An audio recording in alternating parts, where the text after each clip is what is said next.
അവൻ നന്ദിയില്ലാത്തവനാണ്. ജനിച്ചു വളർന്ന ഫുട്ബോളിൻ്റെ ബാലപാഠങ്ങളെല്ലാം പഠിച്ച നാടല്ലല്ലോ അയാൾക്ക് വേണ്ടത്.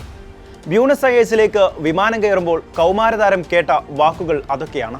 അമ്മ വീട് സ്പെയിനിലും അച്ഛൻ തനി അർജന്റീനക്കാരനും. അതുമാത്രമല്ല, പിതാവൊരു ഫുട്ബോൾ താരമാണ്. 1998 ലോകകപ്പിൽ അർജന്റീനയ്ക്ക് വേണ്ടി ബൂട്ട് കെട്ടിയ മനുഷ്യൻ. കൂടുതൽ ചിന്തിക്കാനൊന്നുമുണ്ടായില്ല. അയാൾ അച്ഛൻ്റെ വഴിയെ സഞ്ചരിക്കാനാണ് ഇഷ്ടപ്പെട്ടത്. ആരാണ് ആ താരമെന്നാണോ ചിന്തിക്കുന്നത്? നിക്കോ പാസ്.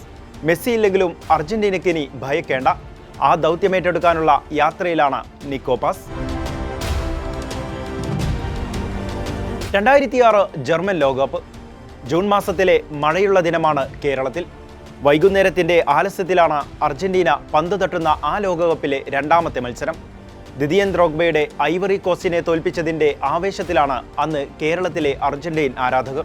മഴ പെയ്ത് തണുത്തുകിടക്കുന്ന കേരളത്തിൻ്റെ ഗ്രാമങ്ങളെ ചൂടുപിടിപ്പിക്കുന്നതായിരുന്നു അർജന്റീനയുടെ മത്സരങ്ങൾ. പാബ്ലോ സൂറിൻ്റെ കീഴിൽ റോമൻ റിക്വൽമയും ഹാവിയൻ സാവിയോളയും ഹെർനാൻ ക്രിസ്പോയും റോബർട്ടോ അയാളയും ഹാവിയൻ മഷറാനോയും ആറാടുകയാണ്. 6-ാം മിനിറ്റിൽ ആദ്യ വെടിപൊട്ടിച്ചത് മാക്സി റോഡ്രിഗസ്. പിന്നാലെ 5 ഗോൾ കൂടി പിറന്നു ആ മത്സരത്തിൽ. പക്ഷേ കളി കാണുന്ന ആരാധക കൂട്ടം കാത്തിരിക്കുന്നത് ഒരാൾക്കു വേണ്ടിയാണ്.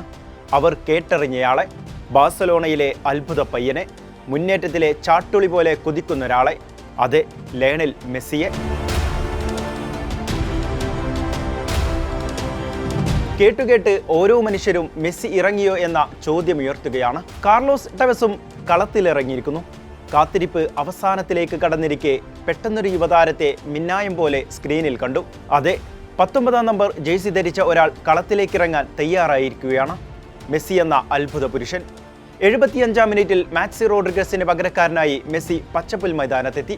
അവിടെയൊരു ചരിത്രം പിറക്കുകയായിരുന്നുവെന്ന് അർജന്റീനക്കാർ കരുതിയില്ല.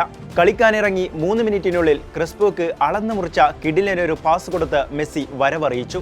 ഇങ്ങ് കേരളത്തിൽ ചെറിയൊരു ടിവിക്ക് മുന്നിൽ തടിച്ചുകൂടിയ മനുഷ്യർക്കത് ആഘോഷമായി. അർജന്റീനയുടെ 4-ാം ഗോളാണ് ക്രിസ്പോ നേടിയത്. ഗോൾ നേടിയ ക്രിസ്പോ ഓടിയെത്തിയത് മെസ്സിക്കരികിലേക്കാണ്. കെട്ടിപ്പിടിച്ച് ലോകകപ്പിലെ അരങ്ങേറ്റക്കാരന് മുത്തം കൊടുത്തു. 88-ാം മിനിറ്റിലാണ് മെസ്സി ഗോളുകൊണ്ട് അവതരിച്ചത്. മെസ്സിയുടെ ക്ലാസിക് ഷോട്ട് സെർബിയൻ ഗോൾ കീപ്പർക്ക് തൊടാൻ പോലുമാകാതെ വലമുത്തി. ഗാലറിയിൽ വിഖ്യാത താരം മാറഡോണ ആവേശം കൊണ്ട് ആർമാദിക്കുന്ന കാഴ്ചയായിരുന്നു കണ്ടത്. ജർമ്മനിയെ ത്രസിപ്പിച്ചൊരു മത്സരത്തെ ആഘോഷിക്കുകയായിരുന്നു ഇതിഹാസ താരം. ഇങ്ങു കേരളത്തിലും ആ മത്സരത്തോടെ പുതിയൊരു താരത്തെ പരിചയപ്പെട്ടു. റൊസാരിയോക്കാരൻ ലയണൽ ആന്ദ്രെ മെസ്സി.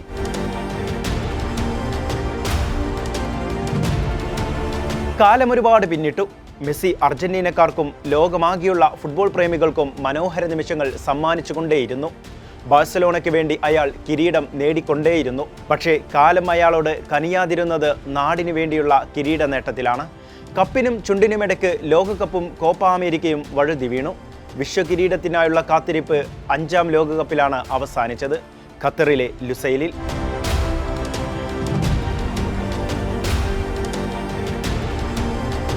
ജർമ്മനിയിൽ മിഷിഹ അവതരിച്ച ലോകകപ്പിന് ഇപ്പോൾ 2 പതിറ്റാണ്ടിൻ്റെ പ്രായം പിന്നിട്ടു. ഇത് മിഷിഹായുടെ ലാസ്റ്റ് ഡാൻസാണ് എന്നതിന് സംശയമില്ല. ആ സത്യം അംഗീകരിക്കാതെ വഴിയുമില്ല. പക്ഷേ മെസ്സിക്കു ശേഷം ആരെന്ന ചോദ്യത്തിനാണ് പുതിയ താരോദയം കൊണ്ട് അർജന്റീന മറുപടി പറയുന്നത്. ജനിച്ചത് അർജന്റീനയിലെങ്കിലും മെസ്സി കളിച്ചു പഠിച്ചത് സ്പെയിനിലായിരുന്നു. എന്നാൽ ജനിച്ചതും കളിച്ചു വളർന്നതും സ്പെയിനിലായ മറ്റൊരു താരമാണ് അർജന്റീനയുടെ പ്രതീക്ഷകളുടെ ഭാരമേറ്റുന്നത്.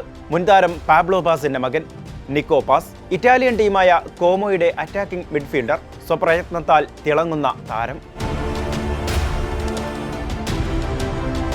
നിക്കോ പാസിന്റെ സ്പാനിഷ് അർജന്റീനിയൻ ഇരട്ട പൗരത്വത്തിൽ പ്രതീക്ഷയർപ്പിച്ചത് സ്പെയിനായിരുന്നു. അദ്ദേഹം അർജന്റീനയേക്കാൾ സ്പെയിനെ തിരഞ്ഞെടുക്കുമെന്നവർ പ്രതീക്ഷിച്ചു. പിതാവിൻ്റെ വഴിയായിരുന്നു പക്ഷേ അയാൾക്ക് വലുത്. റയൽ മഡ്രിഡിൻ്റെ അക്കാദമിയിൽ കളിച്ചു വളർന്ന താരം റയലിൻ്റെ സീനിയർ ടീമിനായി കളിക്കുകയും 2023 ചാമ്പ്യൻസ് ലീഗിൽ നാപ്പോളിക്കെതിരെ ഗോൾ നേടുകയും ചെയ്തിട്ടുണ്ട്. താരധാരാളിത്തം കൊണ്ട് റയലിൽ അവസരങ്ങൾ നഷ്ടമായതോടെയാണ് ഇറ്റലിയിലേക്ക് പറക്കാൻ നിക്കോ പാസ് തീരുമാനിച്ചത്. 2024 ഓഗസ്റ്റിൽ ഇറ്റാലിയൻ സീരിയ ക്ലബ്ബായ കോമോയിലേക്ക് അദ്ദേഹം മാറി. നിക്കോയുടെ കരിയറിലെ ധീരമായ ചുവടുവെപ്പായിരുന്നു അത്. അവിടെ സെസ്ക് ഫാബ്രിഗാസ് നിക്കോ പാസിനെ ലോകോത്തര നിലവാരത്തിലേക്ക് കൈപ്പിടിച്ചുയർത്തി. 2024 ഒക്ടോബറിൽ ബൊളീവിയക്കെതിരെയുള്ള ലോകകപ്പ് യോഗ്യതാ മത്സരത്തിലാണ് അർജന്റീനയുടെ സീനിയർ ടീമിനായി അരങ്ങേറ്റം കുറിച്ചത്. ഇതിഹാസ താരം ലയണൽ മെസ്സിയുടെ ഗോളിന് അസിസ്റ്റ് നൽകി അന്ന് നിക്കോ പാസ് ശ്രദ്ധേയനായി. ഒരുപക്ഷെ 2006 ലോകകപ്പിൽ ക്രിസ്പോയ്ക്ക് അസിസ്റ്റ് നൽകിയ മെസ്സിയായിരിക്കും അർജന്റീനക്കാർ അന്ന് ഓർമ്മിച്ചെടുത്തത്.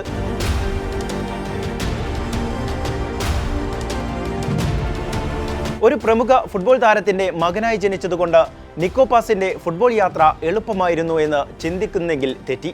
സ്റ്റാർ കിഡ് ലേബലിന്റെ സമ്മർദ്ദവും കഠിനമായ മത്സരങ്ങളും കൗമാരപ്രായത്തിലെ നാടുമാറ്റവുമെല്ലാം ജീവിതത്തിൽ കഠിനമായി.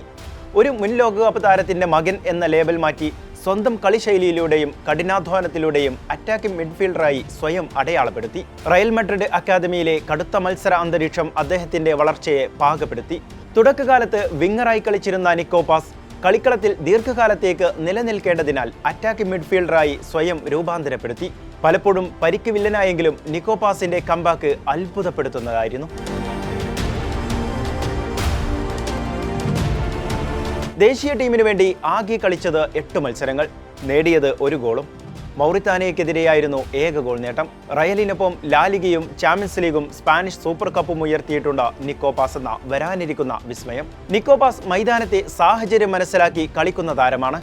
അവിശ്വസനീയമാണ് അദ്ദേഹത്തിന്റെ മാനസികാവസ്ഥ. ലയണൽ മെസ്സിയുടെ ഈ വാക്കുകളിലാണ് പ്രതീക്ഷ. കാത്തിരിക്കാം നമുക്ക് അർജന്റീൻ ഫുട്ബോളിലെ മറ്റൊരു മിശിഹായുടെ പിറവിക്ക് വേണ്ടി.